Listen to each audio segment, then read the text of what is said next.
પ્રાપ્ત કરવી હોય તો અહંતા અને મમતા એ બંનેને પેલા છેટા કરી દો, એને દૂર નાખો,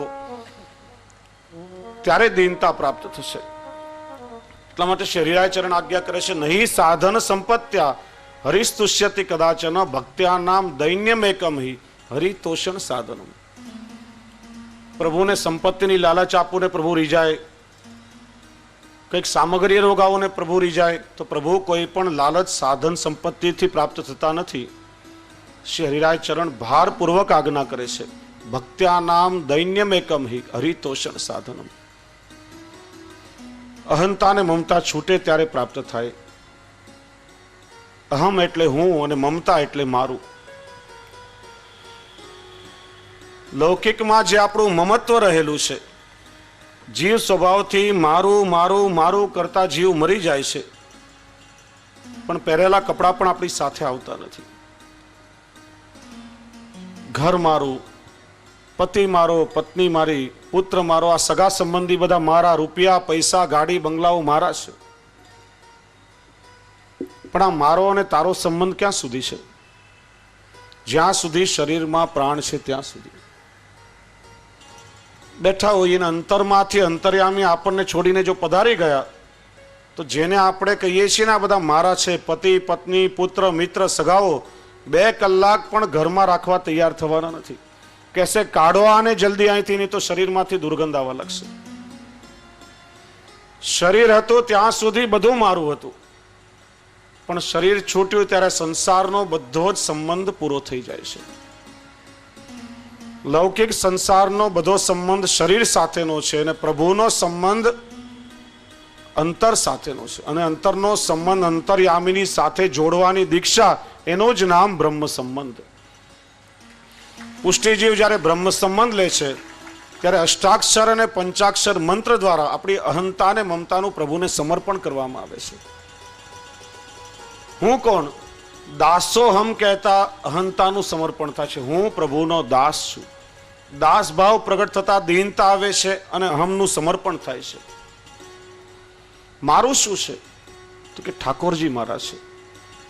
જે ઠાકોરજીને જ પોતાના બનાવી લે છે, એને જગતમાં શેની અપેક્ષા હોઈ શકે? અષ્ટાક્ષર અને પંચાક્ષર દ્વારા અહંતા અને મમતાનું સમર્પણ થાય છે, ત્યારે જીવને બ્રહ્મ સંબંધ થાય છે.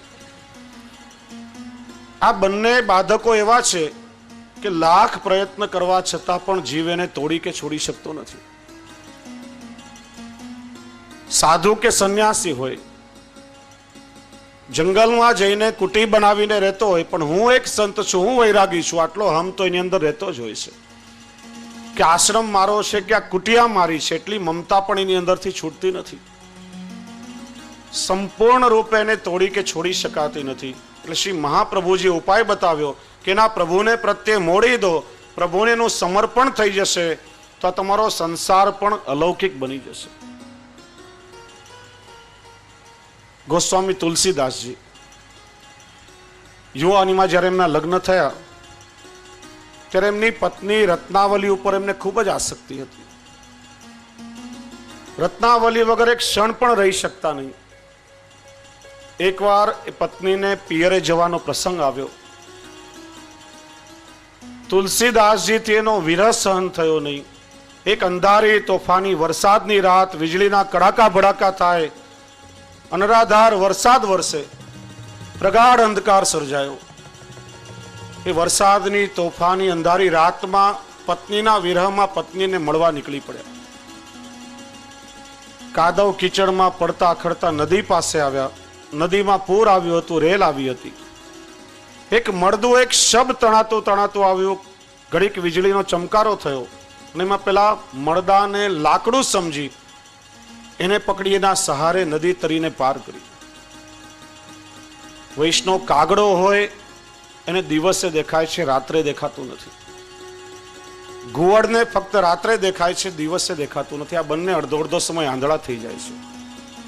પણ જે માણસ મોહમાં સપડાય છે ને નથી રાત્રે દેખાતું કે નથી દિવસે દેખાતું, 24 કલાક આંધળો બની જાય છે, એને મોહાંધ કહેવાય. તુલસીદાસજીને મોહ થયો હતો. વીજળીના ચમકારામાં શબને લાકડું સમજીને પકડી એના સારે નદી તરીને પાર કરી. અનેક મુશ્કેલીઓ વેઠતા પત્નીના મકાન પાસે આવ્યા. દ્વાર બંધ હતા. બાજુમાં એક ઝાડ ને ઝાડ ઉપર એક સર્પ લટકી રહ્યો હતો. એને દોરડો સમજી એને પકડીના સહારે ઝાડ પર ચડીને અગાસીમાંથી પત્નીના મકાનમાં દાખલ થયા. અડધી રાત્રે રત્નાવલીને ઊંઘમાંથી ઉઠાડી. રત્નાવલીને ખબર પડી ત્યારે ખૂબ જ ઠપકો આપ્યો કે આટલા કષ્ટોની પરવા કર્યા વગર તમે મને મળવા માટે આવ્યા છો. હાડ માસ કી દેહ તાપર જીતની પ્રીતિ તીસો આદિ જો પ્રભુ પ્રીતિ તો અવસ મિટત ભવ ભીતિ. આ શરીર ઉપર તમને પ્રેમ છે, મોહ છે. ચામડું કાઢીને જોશો તો હાડ માસનો લોચો ફક્ત છે, તમને ધૃણા ઉત્પન્ન થશે. અરે જેટલો પ્રેમ મને કરો છો એના કરતા અડધો જો પ્રભુને કર્યો હોત તો ક્યારનાય પ્રભુ તમને મળી ગયા હોત. પત્નીની આટલી વાતે તુલસીદાસજીના હૃદયના તાર હલાવી નાખ્યા. એમને ગુરુના રૂપમાં પત્ની મળી, પત્નીનો સત્સંગ મળ્યો. ક્ષણમાં સંસારનો મોહ છૂટ્યો. પ્રભુ પ્રાપ્તિના માર્ગે પ્રવૃત્ત થયા અને ગોસ્વામી તુલસીદાસ કહેવાય. આખું રામચરિત માનસ લખ્યું. સંસારમાં મોહ કેવલ સંસાર શક્તિ ઉત્પન્ન કરાવે છે. લૌકિક મોહ આપણો વધારે છે અને આપણને પ્રભુ સુધી પહોંચવા દેતી નથી. એટલા માટે અહંતા અને મમતા, હું અને મારું, આ બંને ભક્તિ માર્ગમાં અત્યંત બાધક છે. આ હું અને મારું છૂટે ત્યારે જીવને દીનતા પ્રાપ્ત થાય અને ત્યારે ઠાકોરજી પ્રસન્ન થાય. એટલા માટે દયારામભાઈ ખૂબ સુંદર પદમાં ગાય છે. નિશ્ચયના મહેલમાં વસે મારો વાલમો, માં ખૂબ સુંદર કહ્યું. દીનતાના પાત્રમાં મન મણી મૂકીને ભેટ ભગવંતજીને ધરજો રે.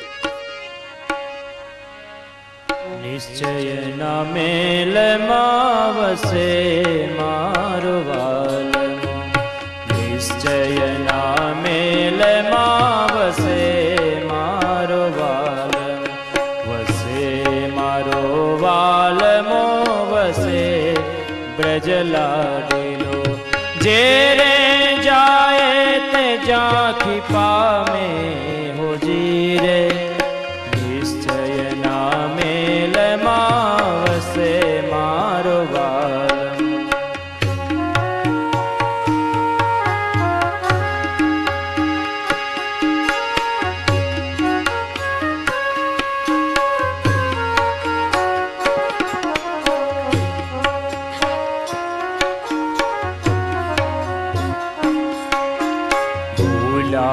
ભમે તે બીજા સદન બધા તાળી વગાડીને સાથે ગાઓ. આ તો બધાને જ આવડતું હશે પદ.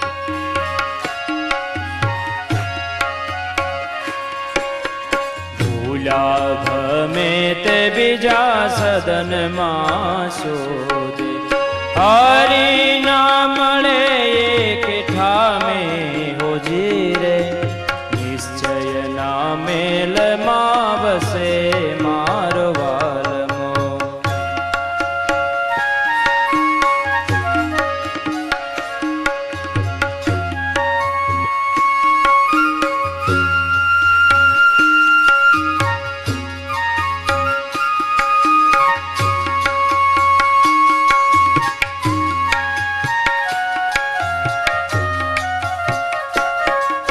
સત્સંગ દેશમાં ભક્તિ નગર છે.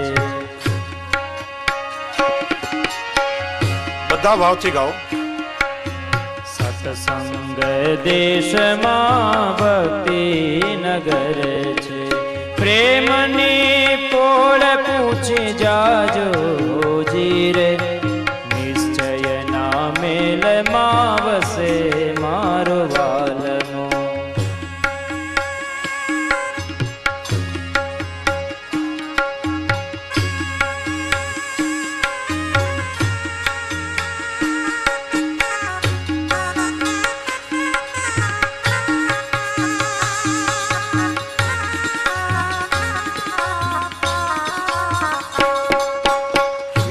તાપ પોળિયાને મળી મહેલ બેસજો.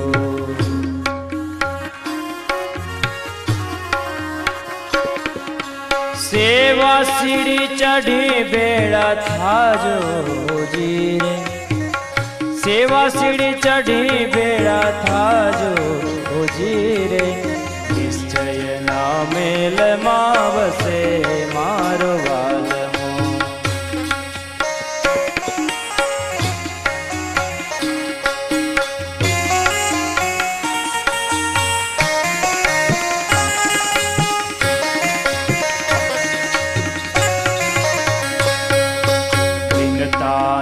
પાત્રમાં મનમણી મૂકીને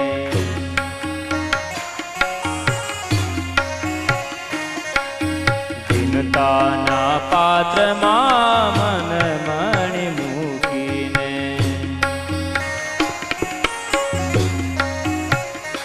હારે ભેટે ભગવંતજીને દરજો હોજી રે ભેટે ભગવંતજીને દરજો હોજી રે નિશ્ચયના મેલમાં વસે મારો વાલમો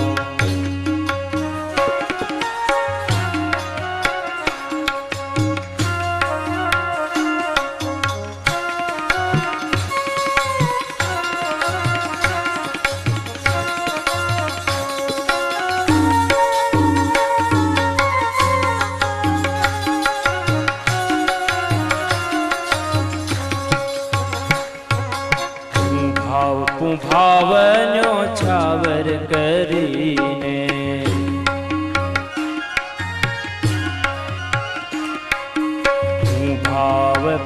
ભાવનો છાવર કરીને શ્રી ગિરિધર વર તમે વરજો હોજી રે શ્રી ગિરિધર વર તમે વરજો હોજી રે મેલમાં વસે મારો વાલમો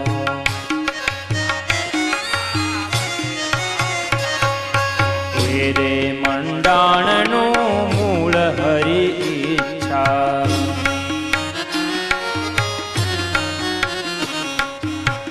રે મંડાણનું મૂળ હરિ ઈચ્છા અરે કૃપા વિના સિદ્ધિ ન થાય હોજી રે કૃપા વિના સિદ્ધિ ન થાય હોજી રે વચ્ચેના વેલમાં વસે મારો વાલમો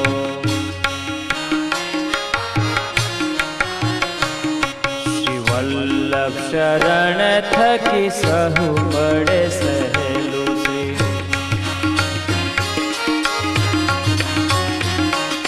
વલ્લભ શરણ થકી સહુ પડે સહેલું એ આ દેવી જન પ્રતિ દયો ગાય હોજી રે દેવી જન પ્રતિ દયો ગાય હોજી રે નિશ્ચયના મેલમાં વસે મારો વાલમ નિશ્ચયના મેલમાં વસે મારો વાલમ મારો વાલમો વસે વ્રજ લાડીલો વસે મારો વાલમો વસે વ્રજ લાડીલો જે રે જાય તે જાકી પામે હોજી રે જે રે જાય તે જાકી પામે હોજી રે નિશ્ચયના મેલમાં વસે મારો વાલમો નિશ્ચયના મેલમાં વસે મારો વાલમો નિશ્ચયના મેલમાં વસે મારો વાલમો શ્રી હરિરાય પ્રભુચરણ આપણને સમજાવે છે કે જ્યાં સુધી લૌકિક મદ હોય ત્યાં સુધી આપણામાં દીનતા આવતી નથી. લૌકિકમાં અહંતા અને મમતા રાખવાથી મદ આવે છે. પ્રભુ સિવાય અન્ય વસ્તુમાં આસક્તિ એ મદનું મૂળ છે અને આવો મદ એ અન્યાશ્રયની ધજા છે. જે વસ્તુ પ્રભુ સંબંધમાં બાદ કરે એ બધું આસુરી છે અને એનાથી જીવમાં પણ કેવલ આસુરત્વ જ પ્રગટ થાય છે.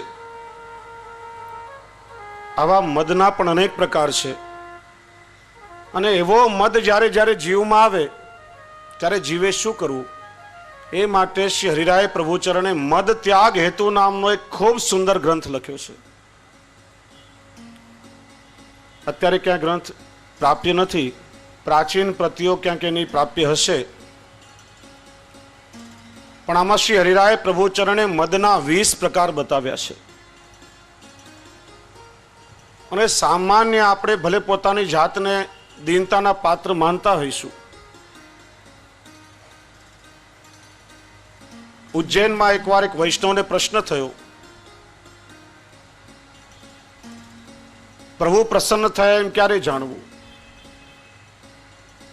ઘણા વૈષ્ણવને નીકળીને પૂછવા ગયા, બધાએ પોતપોતાના ભાવ અનુસાર ઉત્તર આપ્યો. કૃષ્ણ ભટ્ટને પૂછવા ગયા તે કૃષ્ણ ભટ્ટે કહ્યું કે જ્યારે આપણા સ્વસેવ્ય સ્વરૂપમાં આપણી રુચિ થાય, પ્રભુની સેવા કરવાની ઈચ્છા થાય, અહંતા મમતા છૂટે અને દીનતાપૂર્વક પ્રભુની સેવામાં પ્રવૃત્ત થવાનું મન થાય, ત્યારે સમજવું કે આપણા ઠાકોરજી આપણા પર પ્રસન્ન થયા છે. શ્રી હરિરાય ચરણ પણ અહીંયા એ જ આજ્ઞા આપણને કરે છે.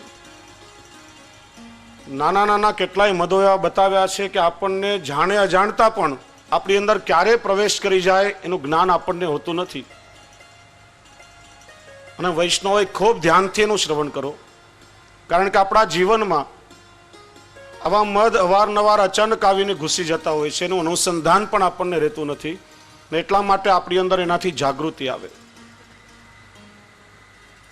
આ ગ્રંથનો થોડો ભાવ આપણે વિચારીએ. પ્રથમ 3 મદ માટે શ્રી હરિરાય ચરણ આજ્ઞા કરે છે કે વિદ્યામદ, ધનમદ અને કુળને લીધે થયેલો મદ, આ 3 ખાસ મુખ્ય છે ને મોટા મદ કયા છે અને એને તજવા જોઈએ. આમ તો આ 3 તજવા બહુ જ કઠિન છે. એમાં વિદ્યામદ ખૂબ જ ખરાબ છે, કારણ કે વિદ્યાના મદરૂપી મધિરાથી અંધ બનેલો એને તો પ્રભુ ક્યારે પણ સૂચતા જ નથી.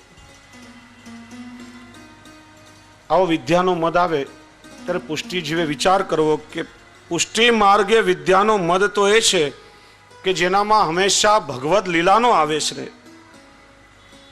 જો વિદ્યાનો મદ પ્રભુ પ્રાપ્તિમાં ઉપયોગી હોય તો બૃહસ્પતિ સમર્થ વિદ્વાન છે, બ્રહ્માજી જ્ઞાની છે, પણ આ કોઈને ભગવદ લીલાની પ્રાપ્તિ થઈ નથી. કેવલ વિદ્યાથી પ્રભુનો સંબંધ થતો નથી. જે વિદ્યાનો પ્રભુની સાથે સંબંધ નથી એ સાચી વિદ્યા નથી. અને પ્રભુના સંબંધપૂર્વક જેનામાં વિદ્યા હોય એ તો ક્યારે પણ મદવાળો હોય જ નહીં, એનામાં તો દીનતાના સાગર ભરેલા હોય. જેને ભગવદ લીલાનો આવેશ હોય, જેને ભગવદ લીલાનો સંબંધ હોય, એ તો દીનતાનો સાગર હોય, સદાય દીનતાના આવેશમાં ડૂબેલો હોય, એને ક્યારે પણ મદ થતો જ નથી. બીજો મદ શ્રી હરિરાય ચરણ બતાવે છે ધનનો મદ. એ પણ એવો બાધક છે. કુબેર ભંડારી જેટલું ધન કોઈની પાસે નહીં હતું, છતાં ધનથી કુબેર ભંડારીને પ્રભુની પ્રાપ્તિ થઈ નથી. સાચું ધન તો એ જ છે કે જે હરિગુરુ અને વૈષ્ણવના સેવામાં વપરાય. અને પ્રભુ ભક્તોનું ધન તો પ્રભુ સ્વયં છે. જેના ઘરમાં ભગવદ સ્વરૂપ રૂપી નિધિ બિરાજતી હોય એને કયા લૌકિક ધનની અપેક્ષા હોય? અને જેના ઘરમાં ઠાકોરજીની સેવા બિરાજતી હોય એના ઘરમાં લૌકિક ધન હોય તો પણ એનો મદ એને ક્યારે પણ નડતો નથી, કારણ કે અલૌકિક દ્રવ્ય તો હરિગુરુ અને વૈષ્ણવની સેવામાં વપરાય છે. બોલીએ શ્રી વલ્લભાધીશ કી જય. વલ્લભ વિઠ્ઠલ ગિરધારી યમુના જોગી બલિહારી.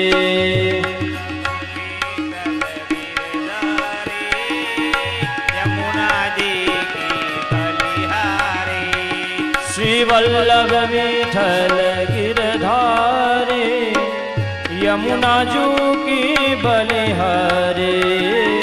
ખૂબ ખૂબ આનંદ છે. જામનગર વાળા નિત્ય લીલાસ્ત ગોસ્વામી શ્રી વ્રજભૂષણલાલજી મહારાજ શ્રી જે અમારા તાજી મહારાજ, એમના દ્વિતીય કુમાર શ્રી હરિરાયજી દાદાભાઈ અને એમના પુત્ર અમારા પરમ આત્મીય સ્નેહી અમારા મિત્ર એવા શ્રી વલ્લભલાલજી મહોદય શ્રી આપ કાંદિવલીના વૈષ્ણવ પર કૃપા વિચારી અહીંયા પધાર્યા છે. આપણે સૌ ભાવથી આપનું સ્વાગત કરીએ. મનોરથી પરિવાર આપને માલ્યાર્પણ કરશે. શ્રી વલ્લભ વિઠ્ઠલ ગિરધારે શ્રી યમુના જુકી બલિહારે વલ્લભ વિઠ્ઠલ ગિરધારે યમુના જી બલિહારે. જય યમુના શ્રી ગોવર્ધન નાથ મહાપ્રભુ શ્રી વિઠ્ઠલનાથ. જય યમુના શ્રી ગોવર્ધનનાથ મહાપ્રભુ શ્રી વિઠ્ઠલનાથ. જય યમુના શ્રી ગોવર્ધનનાથ મહાપ્રભુ શ્રી વિઠ્ઠલનાથ. જય યમુના શ્રી ગોવર્ધનનાથ મહાપ્રભુ શ્રી વિઠ્ઠલનાથ. શ્રી વલ્લભ વિઠ્ઠલ ગિરધારી યમુના જુકી બલિહારી. ત્રીજો મદ શ્રી હરિરાય પ્રભુચરણ સમજાવે છે કે કોઈ ઉત્તમ કુળમાં જન્મ થયો હોય ત્યારે આ કુળનો મદ પણ માણસને અંધ બનાવે છે. એનાથી કેવલ લૌકિકમાં આપણી મમતા વધે છે અને પ્રભુમાં ક્યારેય પણ ચિત્ત છોડતું જ નથી. પુષ્ટિ માર્ગમાં સાચો કુળવાન તો એ જ છે કે જે યમુનાજીના તટ પર વિહાર કરનાર યુગલ સ્વરૂપમાં સદાય આસક્ત રહેતો હોય. કુલ એટલે તટ, કુલનો એક અર્થ થાય છે તટ, અને વાન એટલે વાળો. શ્રી યમુનાજીના તટના વિહાર રૂપી પ્રભુમાં જેનું લગ્ન થાય એ સાચો કુળવાન છે. શ્રી હરિરાયજી સમજાવે છે કે વિષયી માણસ હોય એના વિષયોના મદો કદાચ વૃદ્ધાવસ્થા આવે ત્યારે છૂટી શકે, પણ આ ઉપરના 3 મદ તો એવા છે કે વૃદ્ધાવસ્થામાં પણ માણસને મુકતા નથી. એટલા માટે આ મોટા મદ બતાવ્યા છે. હવે બીજા નાના નાના મદ શ્રી હરિરાયજી બતાવે છે. નાના હોવાનું કારણ કે અમુક સમયે જીવમાંથી એ મદ ક્યારે ને ક્યારે છૂટી પણ શકે છે. ચોથો મદ શ્રી હરિરાયચરણ બતાવે છે કે જુવાનીનો મદ. માણસની આમ યુવાની આવી રહ્યો હોય, તરવર થઈ રહ્યો હોય, બેકાબુ ઘોડાની જેમ એની જુવાની જ્યારે ચાલતી હોય ત્યારે માણસ એવી યુવાનીના મદમાં અંધ બની જાય છે. અને આવા યુવાનીના મદમાં માણસ અનેક અનર્થો સર્જી શકે છે. અને આવો મદ જ્યારે આવે ત્યારે વૃદ્ધો સામે હંમેશા જોવું જોઈએ કે અત્યારે આપણે યુવાન છીએ પણ એક દિવસ આપણે પણ વૃદ્ધ થવાના છીએ. આ જુવાની ક્યારેય પણ સદાયને માટે કોઈની ટકી નથી. ને જુવાનીમાં આમ દાઢી ઉપર હાથ ફેરવીને જોઈ લેવાનું કે આ ડાચું એક દિવસ બેસી જવાનું છે, મોઢામાંથી લાળો દળશે. 32 મોઢામાં નહીં, જેમ શંકરાચાર્યજી કહે છે, અંગમ ગલિતમ પલિતમ મુંડમ દશન વિહીનમ જાતમ તુંડમ વૃદ્ધો યાતિ ગૃહિત્વા દંડમ તદપિન મુંચતી આશાપિંડમ. કપાળે પાળિયા આવી ગયા છે, મોઢામાં કે દાંત નથી, કમર વાંકી વળી ગઈ છે, લાકડીનો ટેકો લઈને ચાલવું પડે છે, છતાં પણ આ ડોસો આશાનો લોચો છોડતો નથી. ત્યારે જુવાનીમાં હંમેશા વૃદ્ધો તરફ જોવું કે આપણી પણ એક દિવસ આવી જ દશા થવાની છે. અને જુવાનીમાં જ્યારે સર્વ ઇન્દ્રિયો સશક્ત હોય ત્યારે જ જીવે વધારેમાં વધારે ભગવત કાર્ય કરી લેવું જોઈએ. બાળકોને કહીએ કે હમણાં તમે ભગવત કાર્ય કરો કે હજી તો હમણાં રમવાના દિવસો છે. યુવાનો કહેશે હજી તો કર્મ કરવું છે, કમાવું છે, પરિવારનો નિભાવ કરવો છે. ગરડા થશું, વૃદ્ધાવસ્થા આવશે ત્યારે ભગવત નામ લેશું. વૃદ્ધાવસ્થા આવશે કે નહીં એને કેટલાને ખબર છે? કારણ કે દેહ ક્ષણભંગુર છે. મહાભારતમાં પ્રસંગ આવે છે, યુધિષ્ઠિર પાસે એક બ્રાહ્મણ દાન માગવા માટે આવ્યો. યુધિષ્ઠિર કોઈ કાર્યમાં વ્યસ્ત હતા. એમણે કહ્યું કે આવતીકાલે આવજો, કાલે દાન આપીશ. ભીમસેન આમ તાળી વગાડવા લાગ્યો, આખા ગામમાં નોબત વગડાવી, મીઠાઈઓ વાટી. યુધિષ્ઠિરે પૂછ્યું કે આ કરવાનું કારણ શું? ત્યારે કહ્યું કે મોટા ભાઈ આપ તો ધર્મરાજ છો. હું તો સમજતો હતો કે આવતીકાલની કોઈને ખબર નથી, પણ સારું થયું કાલ સુધીની તો તમને ખબર પડી. પેલા બ્રાહ્મણને કાલે બોલાવ્યો ત્યારે યુધિષ્ઠિરને જ્ઞાન થયું કે મને આવતી ક્ષણની ખબર નથી તો કાલે હું શું કરવાનો હતો, ત્યારે ને ત્યારે બ્રાહ્મણને પાછો બોલાવ્યો ને એ જ વખતે એને દાન આપ્યું. એટલા માટે આવતીકાલની આપણને ખબર નથી કે વૃદ્ધાવસ્થા આવશે કે નહીં, અને વૃદ્ધાવસ્થા કદાચ આવશે પણ ખરી, પણ જ્યારે એ વખતે આપણી આંખો જોવાનું ઓછું કરશે, પેલા મોટા ઘોડાના ડાબલા જેવા ચશ્મા આવશે તો દર્શન ક્યાંથી થશે? મશીન મૂકીને માંડ માંડ સાંભળતા હશું તો પ્રભુ નામનું સંકીર્તન ક્યાંથી સંભળાશે? બોલતા બોલતા જીભ થોથવાતી હશે તો પ્રભુનું ગુણગાન કેવી રીતે ગાશું? હાથ પગ અશક્ત થયા હશે તો પ્રભુની સેવા કેવી રીતે થશે? યુવાનીમાં સર્વ ઇન્દ્રિયો જ્યારે સશક્ત હોય એ વખતે વધારેમાં વધારે હરિગુરુ અને વૈષ્ણવની સેવા કરી લેવી જોઈએ, તો જ આ દેહ સાર્થક થશે. એટલા માટે શ્રી હરિરાય ચરણ સમજાવે છે, યુવાનીનો મદ પણ બાધક છે, વૃદ્ધાવસ્થા આવતા એ મદ પણ છૂટી જવાનો છે. પાંચમો મદ બતાવે છે પુરુષાર્થનો મદ. પુરુષાર્થનો મદ પણ જો કોઈનામાં હોય તો રોગ વગેરે લાગતા કે જુવાનીમાં નાશ પામે છે. પુષ્ટિ માર્ગમાં સાચો પુરુષાર્થ એ જ છે કે પૂર્ણ પુરુષોત્તમ પ્રભુમાં અનહદ પ્રીતિ, ઠાકોરજીમાં દિન પ્રતિદિન આપણી પ્રીતિનું વર્ધન થાય, એનાથી મોટો બીજો કોઈ પુરુષાર્થ જ નથી. છઠ્ઠો મદ શ્રી હરિરાય ચરણ બતાવે છે કે બળનો મદ. શારીરિક બળ પણ મહાબાધક છે, એનો મદ બાધક છે, અને બળના મદથી છકેલો માણસ હંમેશા બીજા ઉપર અત્યાચાર કરે છે, બીજાને સતાવે છે, બીજાને દુઃખ આપે છે.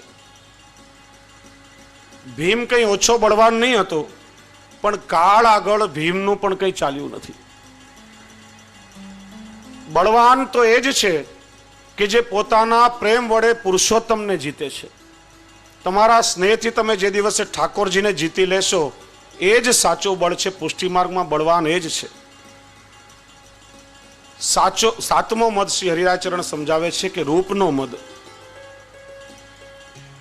એ પણ ભક્તિ માર્ગમાં બાધક છે. રૂપનો મદ આવે ત્યારે પણ વૃદ્ધાવસ્થાનો વિચાર કરવો. આ રૂપ તો ક્ષણિક છે. સાચું રૂપ કોને કહેવાય?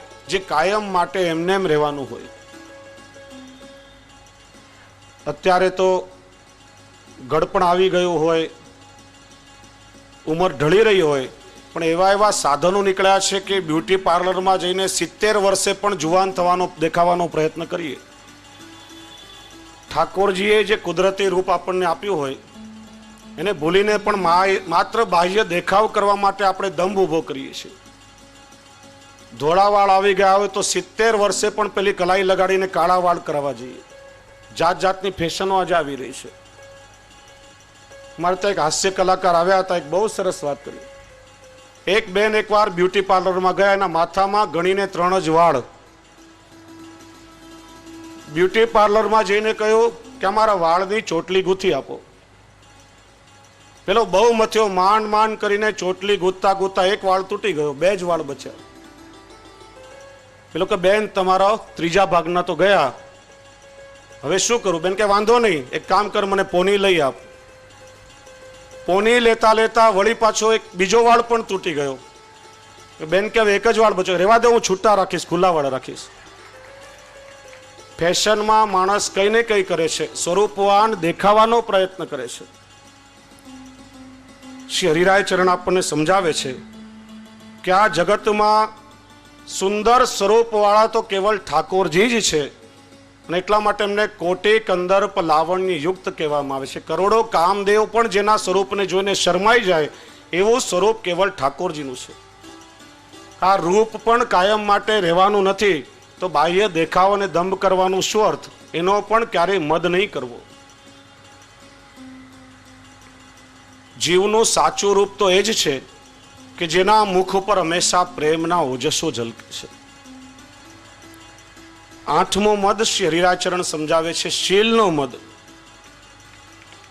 માણસ ગમે તેટલો સદાચાર વાળો કે શીલવાન હોય, પણ પ્રભુમાં જો એની પ્રીતિ ન હોય તો જેમ વિધવા સ્ત્રીનું રૂપ શું કામનું, એના જેવીની દશા છે.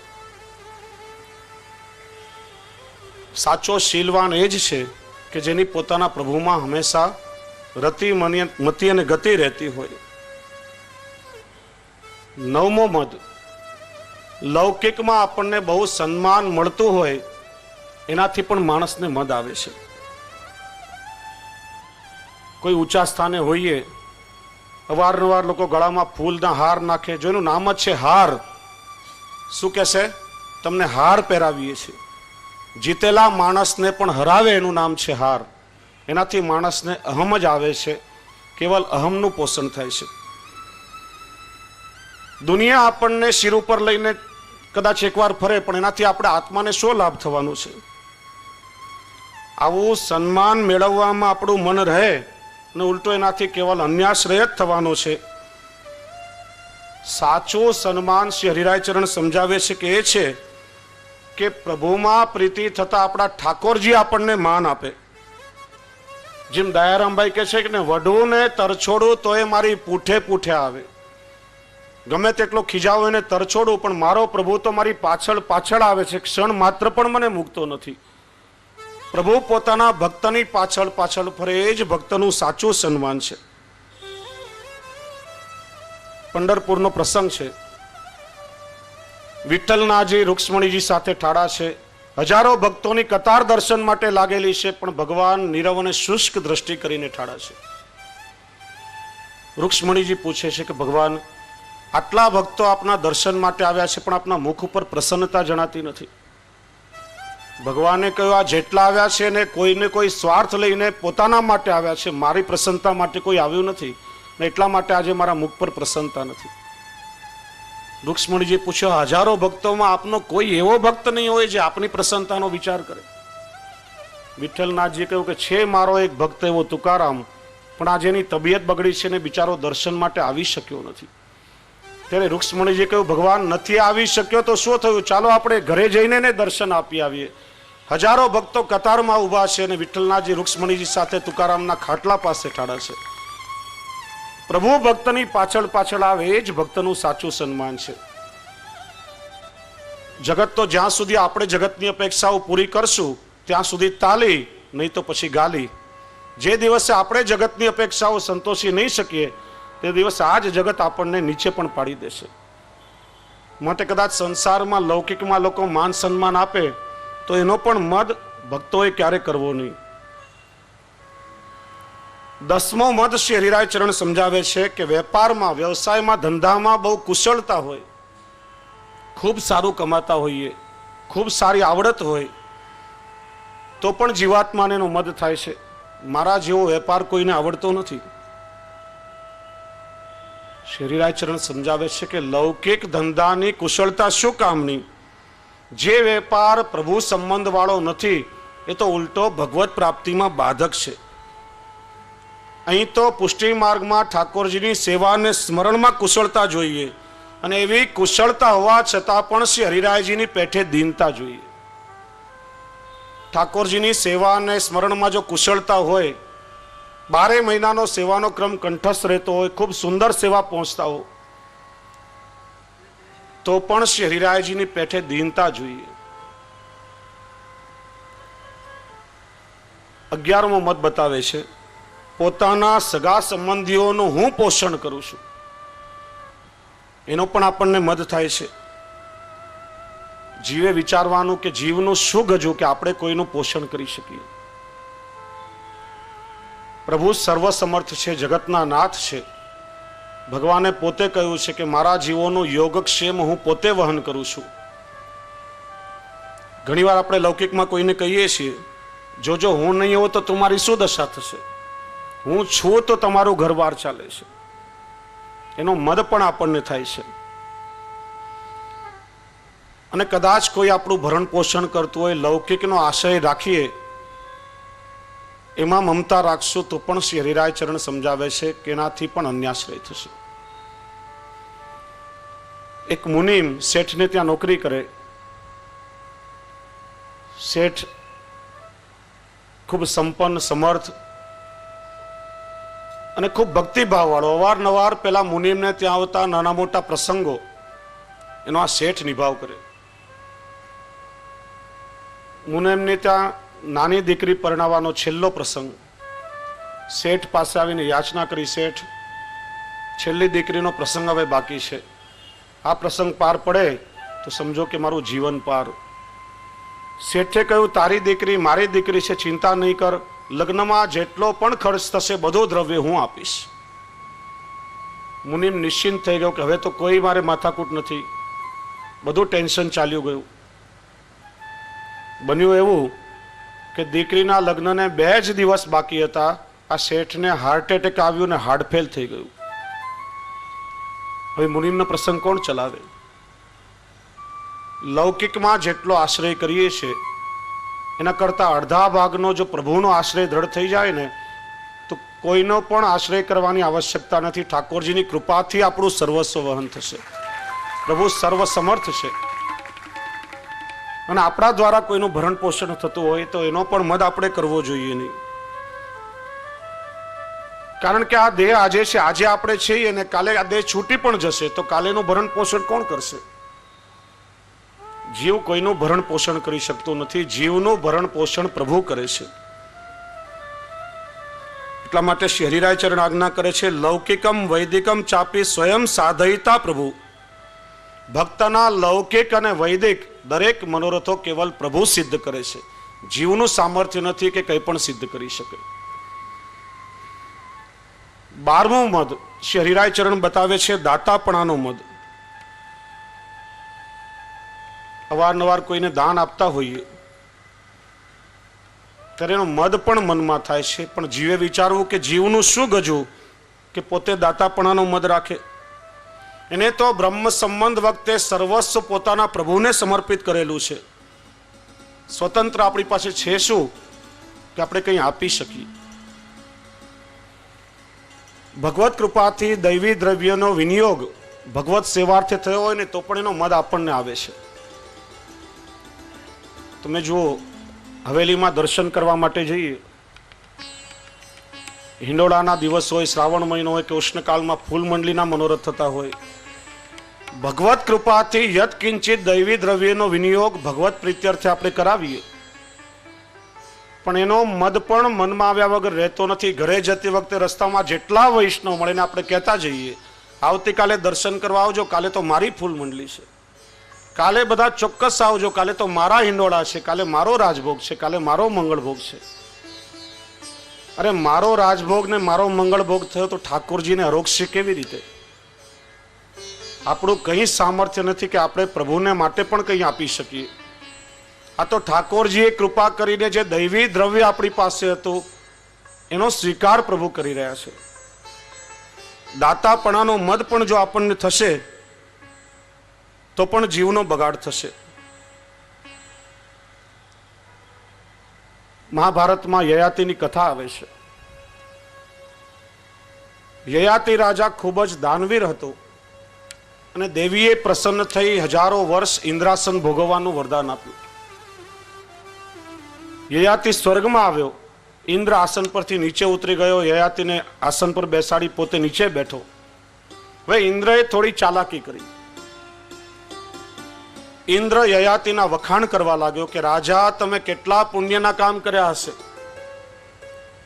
ભૂખ્યાઓને અન્નદાન કર્યું હશે, તરસ્યાઓ માટે પરબો બંધાવી હશે, જળાશય બંધાવ્યા હશે, નિર્વસ્ત્રને વસ્ત્રનું દાન કર્યું હશે. હાથે કરીને ઇન્દ્ર એકાદ પુણ્યનું કામ ઓછું બોલે.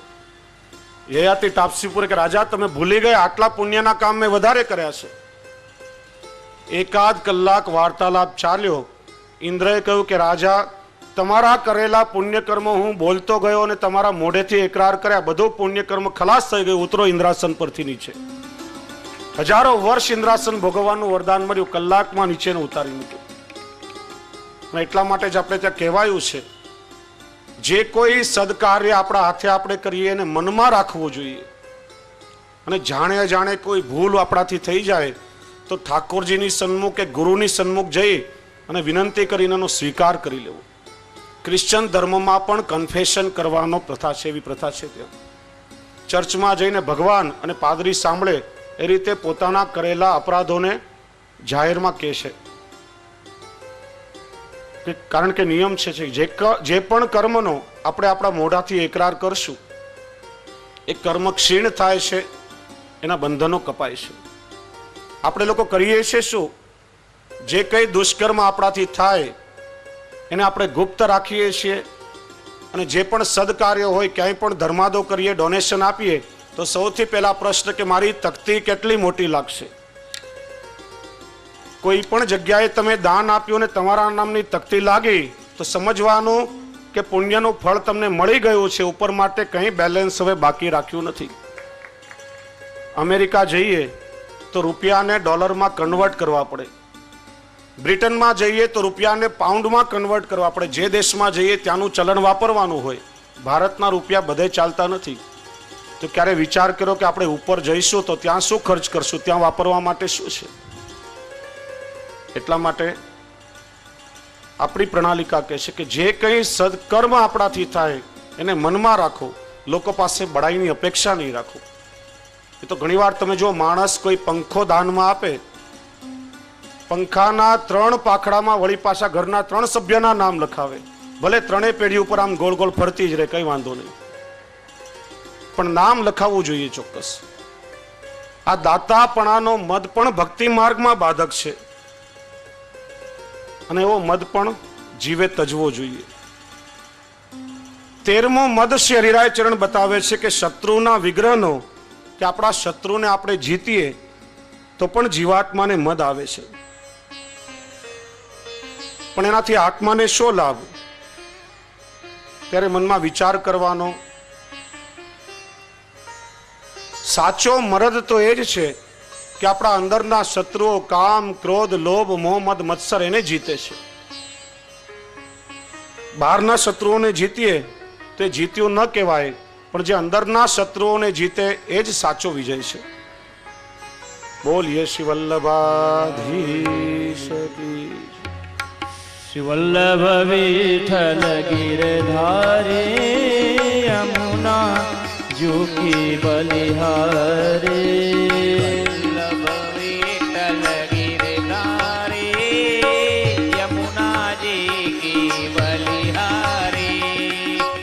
વલ્લભ વિઠ્ઠલ ગિરધારે યમુના જોકી. ખૂબ ખૂબ આનંદનો અવસર છે. જો કાંદિવલીના વૈષ્ણવ કેટલા ભાગ્યશાળી છે કે પ્રત્યેક દિવસે કોઈને કોઈ વલ્લભ સ્વરૂપ આચાર્ય અહીંયા પધારી ને પોતાના વચનામૃતો દ્વારા કાંદિવલીના વૈષ્ણવ પર અનુગ્રહની વૃષ્ટિ કરી રહ્યા છે. મોટા મંદિરવાળા અમારા તાજજી મહારાજ, નિત્યલીલા શ્રી ગોપીનાથજી મહારાજ શ્રીના પૌત્ર ને મારા પૂજ્ય પિતૃચરણના પરમ મિત્ર પ્રવર એવા શ્રી અનિરુદ્ધલાલજી મહારાજ શ્રી, પૂજ્ય શ્રી રાજુ કાકા, એમના જ્યેષ્ઠ આત્મજ અને અમારા પરમ મિત્ર શ્રી પ્રશાંત કુમારજી મહોદય પણ આજે કાંદિવલીના વૈષ્ણવ પર કૃપા વિચારીને પધાર્યા છે.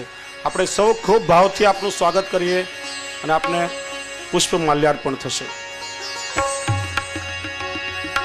શ્રી વલ્લભ વિઠ્ઠલ गिरधारे यमुना जोकी बलिहारे. वल्लभ विठ्ठल गिरधारे यमुना जोकी बलिहारे.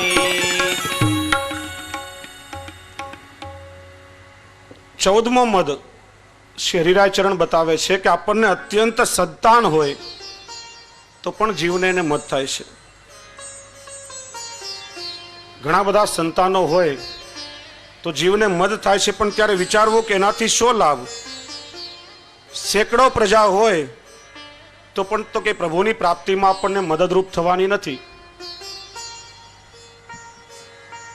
ધૃતરાષ્ટ્રને 100 પુત્રો હતા, પણ એનાથી એને શું લાભ થયો? ઉલટું દૈવી સંતાન ન હોય અને આસુરી સંતાન હોય તો ભગવત પ્રાપ્તિમાં બાધક બને છે. કુંભનદાસજીને 7 પુત્રો હતા, છતાં પણ એમણે કહેવું પડ્યું કે મારે 1.5 જ દીકરાઓ છે. ચત્રભૂતદાસજી લીલા સંબંધી ભગવદ લીલાનું અનુસંધાન માટે આખો દીકરો કયો, અને કૃષ્ણદાસજી કેવલ ગાયોની સેવા કરે એટલા માટે અડધો દીકરો કયો. સંસ્કૃતમાં એક સુભાષિત આવે છે, એકે નાપી સુપુત્રેણ સિંહી સ્વપિતિ નિર્ભયમ સહૈવ 10 પુત્રૈર ભારમ વહતિ રાસભી. સિંહણ એક સંતાનને જન્મ આપે તો પણ નિરાતે સૂઈ જાય છે કે આ સિંહણનું સંતાન સિંહ જ છે. એક ગર્જનાથી ભલભલાના હૃદય ધ્રુજી ઉઠશે. પણ ગધેડી 10 બચ્ચાને જન્મ આપે છતાં પણ એના નસીબમાં તો ભાર ઉપાડવાનું જ લખ્યું હોય છે. અનેક સંતાન હોય પણ જો દૈવી ન હોય તો ઉલટા પ્રભુ પ્રાપ્તિમાં બાધક બને છે. ભક્તિમાન સંતાન હોય તો તે સાચી પ્રજા છે, નહીં તો તે શત્રુ છે. અને એટલા માટે જ પ્રશ્નોત્તરીમાં પણ એ ચર્ચા થઈ હતી. આપણે ત્યાં લૌકિક વૈદિક પણ કેવલ પ્રભુની પ્રસન્નતા માટે કરવામાં આવે છે. લગ્ન પણ આપણે કરીએ છીએ કેવલ આનંદ પ્રમોદ માટે નહીં, પણ ઘરમાં પત્ની આવશે, ભગવત ભાવવાળી થશે અને ઠાકોરજીની સેવામાં સહાયક બનશે. સંતતિ ઉત્પન્ન કરવા માટે પણ પુત્ર કૃષ્ણ પ્રિય હતી, ઠાકોરજીમાં પ્રીતિ રાખવા વાળો અલૌકિક સંતાન આવશે જે મારા પછી વારી ઠાકોરજીની સેવાનું વહન કરશે. એટલા માટે જાજા સંતાન હોય એનો મદ પણ બાધક છે. 15મો મદ બતાવ્યો કે પુત્ર ભાર્યા વગેરે અનુકૂળ હોય, પત્ની પુત્ર વગેરે ઠાકોરજીની સેવામાં કદાચ અનુકૂળ હોય તો પણ એનો મદ થાય છે. શ્રી હરિરાય ચરણ સમજાવે છે કે એવો મદ પણ પુષ્ટિ જીવે કરવો નહીં, તો શું થશે કે ઠાકોરજીમાંથી મમતા છૂટશે અને પુત્રમાં અને પત્નીમાં લૌકિક મમતા વધવા લાગશે. આ ઠાકોરજીના જ જીવો છે, ઠાકોરજીનો પરિકર છે, એવો ભગવત ભાવ મનમાં રાખવો. 16મો મદ શ્રી હરિરાય ચરણ સમજાવે છે કે જ્ઞાનનું અભિમાન પણ બાધક છે. થોડું બહુ જ્ઞાન આવી ગયું હોય ને તો પણ માણસ શક્યા વગર રહેતો નથી. જ્ઞાનનું અભિમાન ભક્તિ માર્ગમાં અત્યંત બાધક કહેવામાં આવ્યું છે. વૈષ્ણવે વિચારવાનું કે અહીં તો વ્રજલીલા વગરનું જ્ઞાન એ જ્ઞાન નથી. સર્વ લીલાના સાક્ષી એક માત્ર શ્રી યમુનાજી છે. યમુનાજી ઠાકોરજીની પ્રત્યેક લીલાના સાક્ષી છે, માટે બધી લીલાઓનું જ્ઞાન કેવલ યમુનાજીને હોય. ઘણી વાર જીવને લીલાનું જ્ઞાન હોય છે પણ બધી લીલાઓનું જ્ઞાન હોતું નથી. અને એટલા માટે ભગવદ લીલાઓનું જ્ઞાન હોય તો એનો પણ અહમ, એનો પણ મદ ભગવદીઓએ ક્યારે પણ કરવો નહીં. 17મો મદ શ્રી હરિરાયજી સમજાવે છે કે ભજન, ભજન એટલે સેવા. ભજ ધાતુ ઉપરથી ભજન શબ્દ પડ્યો છે. આપણે ઠાકોરજીની ઉત્તમ પ્રકારે સેવા કરી રહ્યા હોઈએ તો પણ હું મારા પ્રભુની સેવા ખૂબ સુંદર કરું છું એવો મદ પણ જીવને આવતો હોય છે. જીવે વિચારવું જોઈએ કે પુષ્ટિ માર્ગ તો સાધન કરતા નિસ્સાધનતાનો માર્ગ છે. પ્રભુની સેવા આપણે શું કરી શકવાના હતા? જ્યાં કોટાનો કોટી વ્રજભક્તો પ્રત્યેક ક્ષણે ઠાકોરજીની મરજી સાચવી રહ્યા હોય, આપણે તો કેવલ આપણો હાથ પવિત્ર કરીએ છીએ. શ્રી ગોકુલનાથજી જેવા સમર્થ આચાર્ય જ્યાં આજ્ञा करता હોય कि सेवा तो श्री महाप्रभु जी और श्री गुसाई जी कर गए, हम तो केवल लकीर पीटते हैं, तो આપણે જીવ શું સેવા કરી શકવાના છીએ? ગોવિંદાસ ભલ્લાનો પ્રસંગ યાદ કરો. શ્રીજી બાવાની ખૂબ જ સુંદર સેવા કરતા. જમનાજીમાંથી જલની ગાગરો ભરી લાવે, આખું મંદિર ખાસા કરે, પાત્રો માંજે, ખૂબ ભાવથી સેવા કરે. પણ આ સેવા કર્યા પછી એક શબ્દ એવો બોલે કે બધી સેવા ઉપર પાણી ફરી જાય. જો હું કેટલી સુંદર સેવા કરું છું, છે કોઈ જે મારા જેવી સેવા કરી શકે? ત્યારે શ્રીજી બાવાએ પણ શ્રી મહાપ્રભુજીને આજ્ઞા કરવી પડી કે આ તમારો ભક્ત મને ખૂબ જ ખીજવે છે, મને બહુ જ અપ્રસન્ન કરે છે. અને સેવા કરવાનો મદ આવ્યો, એનાથી ઠાકોરજીની સેવા છૂટી અને વિમુખ થઈ ગયા. પ્રભુ કૃપા કરે અને આપણે ઉત્તમ રીતે ઠાકોરજીની સેવા કરી શકતા હોઈએ તો એનો પણ મદ પુષ્ટિ જીવોએ ક્યારેય નહીં કરવું. અને એ વખતે વિચારવાનું, વ્રજ ભક્તો ઠાકોરજીની સેવા કરે છે, આપણે જીવ ઠાકોરજીની સેવા શું કરી શકીએ? 18મો મદ શ્રી હરિરાય ચરણ બતાવે છે કે રાજ્યમાં સન્માન થતું હોય, મંત્રી, મુખ્યમંત્રી, પ્રધાનમંત્રી કે રાજાઓ આપણને સન્માન આપે, માનથી આપણને બોલાવે, તો એવા મદથી પણ આપણી અંદર રાજસપણું આવે છે અને ઠાકોરજી આપણાથી દૂર થઈ જાય છે. અહીં પુષ્ટિ માર્ગમાં રાજ એટલે કેવલ શ્રી વલ્લભ રાજ. અને શ્રી મહાપ્રભુજીનું સન્માન મળ્યું ક્યારે કહેવાય કે ઠાકોરજીની પ્રાપ્તિ માટે અંતરમાંથી જ્યારે વિરહની જ્વાળાઓ ઉઠવા લાગે, એ જ શ્રી વલ્લભનું સાચું સન્માન છે. બાકી લૌકિકમાં રાજનું સન્માન મળે તો એનાથી પણ આપણી અંદર રાજસપણું આવે છે. અંતરમાં પ્રભુ પ્રાપ્તિનો વિરહ જ્યારે થાય ત્યારે વિચારવાનું કે શ્રી વલ્લભ રાજે આજે આપણું સન્માન કર્યું છે, વિપ્ર યોગાગ્નિ સ્વરૂપ શ્રી વલ્લભની કૃપા થઈ છે, ત્યારે ભગવત પ્રાપ્તિનો તાપ ક્લેશ હૃદયમાં વધી રહ્યો છે.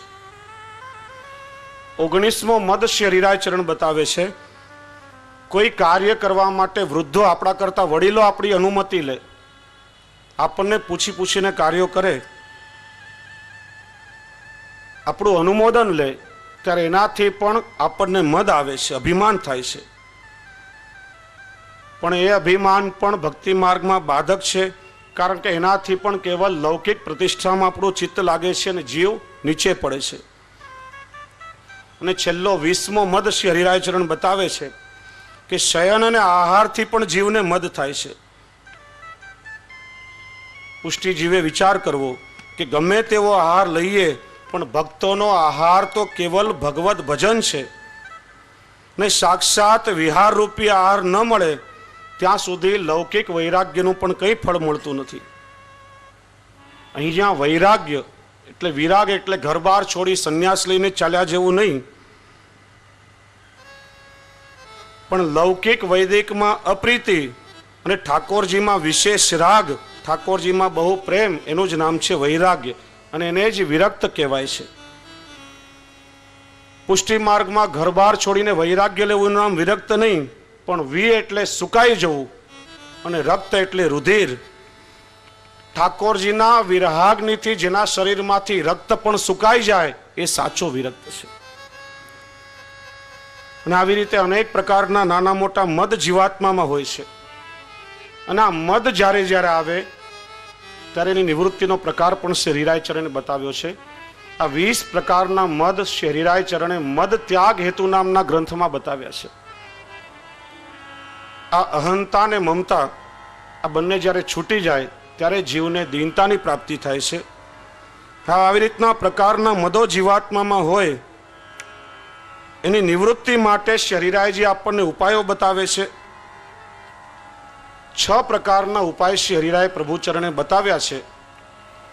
આવતીકાલના સત્રમાં આપણે સૌ એનું ચિંતન કરશું. 5મા દિવસના સત્રનો આજે આપણે અહીંયા વિરામ કરીએ છીએ, કારણ કે શ્રી આચાર્ય ચરણની કૃપાથી 2 આચાર્ય ચરણ મહાનુભાવો અહીંયા પધાર્યા છે. આપ શ્રીના બંને મહાનુભાવોના વચનામૃતોનો આપણને સૌને લાભ મળવાનો છે.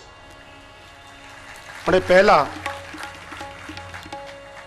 આપણા કાંદિવલીના જ આપણા સૌના લાડીલા ખૂબ જ વિદ્વાન અને જેમના પ્રયત્નોથી મુંબઈ યુનિવર્સિટીમાં વલ્લભ વેદાંત એકેડેમીનો પ્રારંભ થયો છે એવા પરમ ભગવદી શ્રી અવિનાશભાઈ પારેખ, કે જેમણે કાંદિવલી પૂર્વમાં પણ શ્રી વ્રજ વિહાર સ્થાપનાની હવેલીની સ્થાપના પૂજ્ય દાદાશ્રીના માર્ગદર્શનમાં કરેલી છે.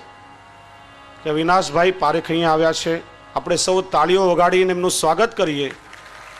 પૂજ્ય દાદાશ્રી એમનું ઉપરણો ઓઢાડીને સ્વાગત કરશે, સ્મૃતિચિહ્ન અર્પણ કરશે. પણ એ પહેલા પરમ ભગવદી અવિનાશભાઈ પારેખ 5-7 મિનિટમાં મુંબઈ યુનિવર્સિટીમાં જે વલ્લભ વેદાંતનો કોર્સ ચાલી રહ્યો છે એની સમજણ આપ સૌને આપશે. પુષ્ટિ માર્ગ માટે ખૂબ જ ગૌરવનો વિષય છે કે આજે મુંબઈ યુનિવર્સિટી જ નહીં પણ ભારતની 11 યુનિવર્સિટી આ વલ્લભ વેદાંતનો કોર્સ આજે સ્વીકાર્યો છે. અને તેમાં તુલનાત્મક અભ્યાસ, કમ્પેરેટિવ સ્ટડી દ્વારા ફિલોસોફિકલ લેવલ પર વલ્લભ વેદાંત ભણાવવામાં આવી રહ્યો છે અને વિશ્વમાં અનેક લોકો આજે એનો લાભ લઈ રહ્યા છે. તો આ વલ્લભ વેદાંતના કોર્સ વિશે પરમ ભગવદી અવિનાશભાઈ પારેખ 5-7 મિનિટના પોતાના અલ્પ વક્તવ્યમાં આપણને સૌને માર્ગદર્શન આપશે. પૂજ્ય દાદાશ્રી દ્વારા એમને આશીર્વાદ મળશે અને ત્યાર પછી પરમ શ્રદ્ધેય શ્રી વલ્લભલાલજી મહોદયશ્રી અને ત્યારબાદ પરમ શ્રદ્ધેય શ્રી પ્રશાંત કુમારજી મહોદયશ્રીના વચનામૃતોનો લાભ મળશે. અને ત્યાર પછી 7:15 વાગે બરાબર શ્રી વલ્લભની આરતી આપણે સૌ સાથે મળીને કરશું. 5-10 મિનિટ આગળ પાછળ થાય તો કંઈ વાંધો નહીં, વલ્લભના વચનામૃતોનું શ્રવણ કરવું છે. વલ્લભની આરતી થયા પછી આશ્રયનું પદ બોલીને ત્યાર પછી ઠાકોરજીના મનોરથના દર્શન થશે. અને ત્યાર પછી આપણા સૌના કાંદિવલી બોરીવલીમાં રહેતા લોકલાડીલા શ્રી ભાનુભાઈ વોરા અને રાજકોટથી ખાસ પધારેલા કિરીટભાઈ વ્યાસ દ્વારા હાસ્ય દરબાર અને સંતવાણીનું ખૂબ સુંદર આયોજન 8 થી 10 વાગ્યા સુધી કરવામાં આવ્યું છે. આપ સૌ વૈષ્ણવનો લાભ ચોક્કસ લેશો.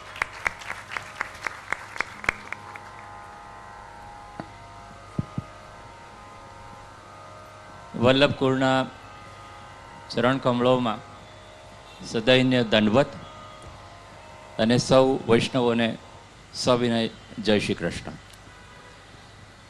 બાબાની કૃપા થઈ આજે આપ સૌની સમક્ષ ઉપસ્થિત થઈ અને વલ્લભ વેદાંત એકેડેમીની જે સ્થાપના થઈ છે એના વિશે આપની સાથે વિચાર વિમર્શ કરવાનો જે અવસર મને પ્રાપ્ત થયો છે એ બદલ હું આપના ઋણનો સ્વીકાર કરું છું.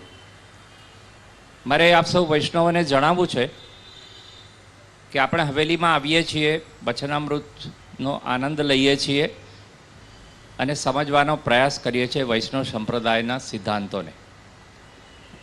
આ જ વાતને આગળ વધારતા એક પૂરક પ્રવૃત્તિ છેલ્લા 5 વર્ષથી યુનિવર્સિટીના સ્તર ઉપર સફળતાપૂર્વક ચાલી રહી છે તેની વાત કરવા હું આપની સમક્ષ ઉપસ્થિત થયો છું. આપ સૌને એ વિદિત કરતાં મને આનંદ થાય છે કે શ્રીમદ વલ્લભાચાર્યજીના તત્વદર્શન અને સિદ્ધાંતો ઉપર આધારિત શૈક્ષણિક અભ્યાસક્રમનો આજ સુધી કોઈ પણ યુનિવર્સિટીએ સ્વીકાર કર્યો નહોતો, પરંતુ છેલ્લા 5 વર્ષથી ઈશ્વર કૃપા, વલ્લભકુળના આશીર્વાદ અને અથાગ પ્રયત્નો દ્વારા હવે આ અભ્યાસક્રમ 5 સ્તર ઉપર શરૂ થયો છે. એ 5 સ્તર છે સર્ટિફિકેટ કોર્સ, જે કોઈ પણ કરી શકે છે, ફક્ત 12મું ધોરણ અથવા જૂનું એસએસસી 11મું ધોરણ ભણ્યું હોય તે પણ કરી શકે છે. પછી છે પોસ્ટ ગ્રેજ્યુએટ ડિપ્લોમા, જે ગ્રેજ્યુએટ સ્તરનો એક અભ્યાસક્રમ છે. એ પછી છે પોસ્ટ ગ્રેજ્યુએટ એડવાન્સ ડિપ્લોમા, પછી એમફિલ અને પીએચડી. મને જણાવતા અત્યંત હર્ષ થાય છે કે મુંબઈ યુનિવર્સિટી ઉપરાંત સૌરાષ્ટ્ર યુનિવર્સિટી તેમજ ચેન્નઈ અને કોલકાતા યુનિવર્સિટી ઉપરાંતમાં બીજી 7 યુનિવર્સિટીએ આ અભ્યાસક્રમને વિધિવત માન્યતા આપી છે. આ અભ્યાસક્રમની અંદર આપ સૌને જાણીને આનંદ અને આશ્ચર્ય બંને થશે કે તત્કાલીન પ્રમુખ, રાષ્ટ્રપ્રમુખ ડૉક્ટર કલામ જ્યારે રાજકોટ ગયા હતા ત્યારે સૌરાષ્ટ્ર યુનિવર્સિટીના દીક્ષાંત મેળાની અંદર એમણે એમ કહ્યું હતું કે દરેક વ્યક્તિએ પોતાના ધર્મની તો સમજણ મેળવવી જ જોઈએ, એના તત્વદર્શનનો અભ્યાસ કરવો જોઈએ, તદુપરાંત બીજા ધર્મો વિશે પણ થોડી ઘણી જાણકારી મેળવવી જોઈએ. એ વાતથી પ્રેરિત થઈને ત્યાંની એમફિલની એક વિદ્યાર્થીની રેહાના બુખારી નામની મુસ્લિમ કન્યાએ વલ્લભ વેદાંતના પીએચડી કરવા માટે પોતાની નામ નોંધાવ્યું છે. આ સિવાય મુંબઈ યુનિવર્સિટીમાં 4 પીએચડી થવા માટેના નામ નોંધાયા છે. આપણા કાંદિવલીના જ વૈષ્ણવ, પરમ વૈષ્ણવ શ્રી જયેન્દ્રભાઈ સોનીએ પણ એ અભ્યાસક્રમમાં પોતાનું નામ નોંધાવ્યું છે. આ અભ્યાસક્રમમાં દાખલ થવા માટે આપણી પાસે ફક્ત ગુજરાતી ભાષાનું જ્ઞાન હોય તો પણ ચાલે, 18 વર્ષથી લઈને 80 વર્ષ સુધીની કોઈ પણ ઉંમર પણ ચાલે, અને એની અંદર સાવ સરળ ભાષાની અંદર આ બધા જ તત્વદર્શનનો અભ્યાસ કરાવવામાં આવે છે. તદુપરાંત વિશ્વના મુખ્ય ધાર્મિક પ્રવાહો વિશેની જાણકારી. આ અભ્યાસક્રમ જરા પણ બોરિંગ અથવા તો કંટાળાજનક નથી. એની અંદર એવા વિષયો પણ છે જેમ કે નાથદ્વારા પેઇન્ટિંગ્સ ઉપર છે, રાજસ્થાન જે પેઇન્ટિંગ શૈલી છે એ છે, હવેલી સંગીત છે, એ સિવાય જે ભારતીય સંતોનો ઇતિહાસ છે એ છે. મુખ્ય પ્રવાહ ધારાની અંદર આ બધું જ આપ સૌ શકો છો. કોઈ પણ પ્રકારના આ અભ્યાસક્રમની અંદર બોજો નથી. કલાક માટે યુનિવર્સિટી કેમ્પસ સાંતાક્રુઝની અંદર તત્વદર્શન વિભાગની અંદર આ અભ્યાસક્રમો ચાલે છે. વિદ્વાન પ્રોફેસરો આ અભ્યાસ કરાવે છે. એ અભ્યાસક્રમ જે છે તે યુનિવર્સિટી દ્વારા માન્યતા પ્રાપ્ત છે અને વર્ષના અંતે 2 પેપરના પરીક્ષા પછી દરેકને યુનિવર્સિટીના સર્ટિફિકેટ કે ડિપ્લોમા વગેરેનું પદવીદાન કરવામાં આવે છે. આ અભ્યાસક્રમ ભણાવવા માટે વલ્લભકુળના વિઝિટિંગ ફેકલ્ટી તરીકે પૂજ્યપાદ ગોસ્વામી શ્રી શ્યામ મનોહરજી, શ્રી શરદ બાબા ઉપરાંતમાં અન્ય ગોસ્વામી પરિવારના પણ વખતો વખત માર્ગદર્શન આપવા આવે છે. દાખલા તરીકે હવેલી સંગીતના સર્વશ્રેષ્ઠ જ્ઞાતા જેને કહી શકાય તેવા ગોકુલોત્સવજી મહારાજ ઇન્દોરથી ખાસ પધારે છે અને હવેલી સંગીતની વિશેષ જાણકારી લોકોને આપે છે. આપને જાણીને હજી આનંદ થશે કે આર્જેન્ટિનાના ડૉક્ટર મારિયાનો ઇતુર્બુ નામના વિદેશીએ વલ્લભ વેદાંત ઉપર પીએચડી કર્યું છે અને એ લોકો વિશ્વ કક્ષાએ કમ્પેરેટિવ સ્ટડી મુંબઈ યુનિવર્સિટીમાં આપણા વિદ્યાર્થીઓને ભણાવે છે. જે પ્રસિદ્ધ ચિત્રકાર છે, જેના ચિત્રો કરોડ રૂપિયાથી ઉપરની કિંમતે વેચાય છે, એવા શ્રી અમિત અંબાલાલ જે કૃષ્ણ એચ શ્રીનાથજી નામનું એમનું અતિ સુંદર પુસ્તક પ્રસિદ્ધ થયું છે, એ પણ આ વિઝિટિંગ ફેકલ્ટીમાં આવે છે. આ બધા અભ્યાસક્રમની અંદર જોડાવાનું આપ સૌને હું અપીલ કરું છું, આમંત્રણ આપું છું. અને મારે જણાવવું છે કે આ પ્રવૃત્તિ અને અહીં આપણે જેના માટે એકઠા થયા છે તે વચનામૃત અને ભગવાનની સેવા, આપણા સેવા માર્ગની અંદર જે વસ્તુ આપણે જાણવી જરૂરી હોય, જે પ્રશ્નો જે જિજ્ઞાસુ તરીકે આપણા મનમાંથી ઉદ્ભવતા હોય અને જેની માટે અત્યારે આ અભ્યાસક્રમ અન્ય બીજા ક્ષેત્રના, બીજા ધર્મને માનતા એવા લોકોને રસ પડતો હોય. મુંબઈ યુનિવર્સિટીમાં પારસી છે, જૈન છે, બૌદ્ધ છે, મુસ્લિમ છે, આ વિદ્યાર્થીઓ પણ છે અને